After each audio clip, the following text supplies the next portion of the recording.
Second day of my Japan trip begins with breakfast in the room. I had bought this cup noodle from Family Mart the night before. Also made myself a cup of tea. Due to emergency, my friend would not be joining me for the rest of the trip, so this became a solo trip. After breakfast, I took a train to Saga Arashiyama station and then walked towards Arashiyama Bamboo Forest. It will be best to reach the bamboo forest before 8 AM to avoid the crowd. You would get to enjoy the peace and serenity of the whole area. Of course, after a while, you will notice that all bamboos look about the same. There are also other attractions along the way, such as this lotus pond and a shrine far behind. I would recommend for you to take the Sagano Romantic Train. They use the kind of rustic train with wooden bench, and you also get to enjoy very scenic views throughout.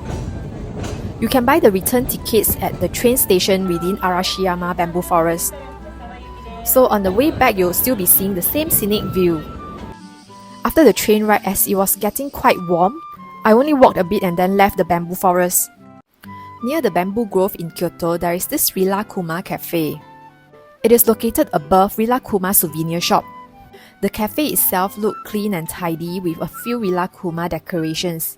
So I ordered a beef curry rice, and the rice was so cute, made in the shape of Rilakuma.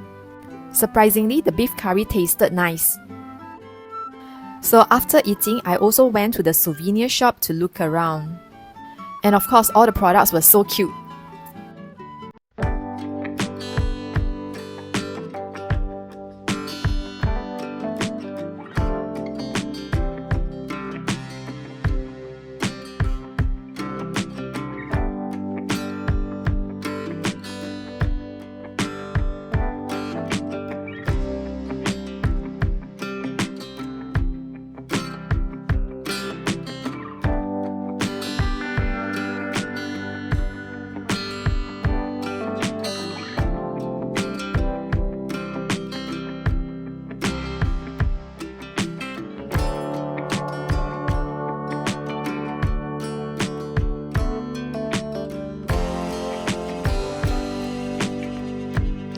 It seems that in Japan there are still many bookstores around. Near the Kyoto station, I saw these small bookstores and decided to check it out also. Other than local Japanese books and magazines, they also sell lots of cute toys, notebooks and stationery. I actually enjoy seeing the type of products that they have available there. Visiting Kyoto during summer when the temperature was 39 degrees Celsius was just too unbearable. So I had to go back to the hotel to take a rest from the heat outside. So I bought some fruits and then enjoyed the cooling fruits in the comfort of the room. I had bought a bath bomb from the local store since there was a bathtub in the room. So after filling up the bathtub, I would be releasing the bath bomb.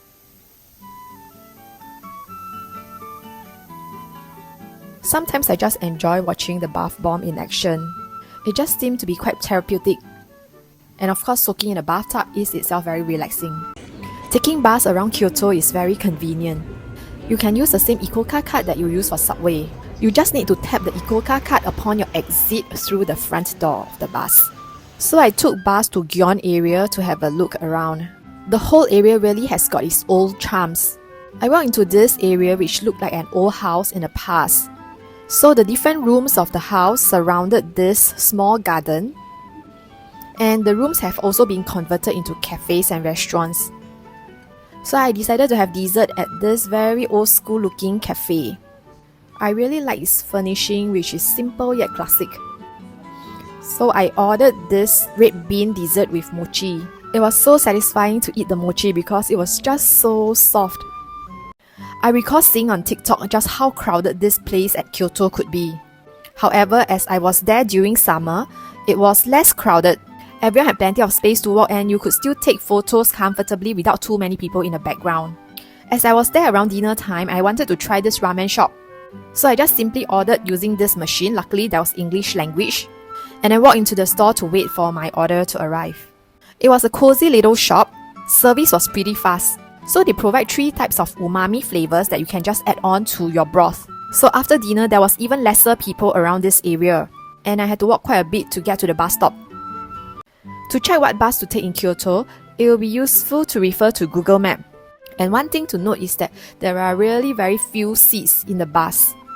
And the standing space also isn't that spacious. But it should be okay if you are not carrying too many things.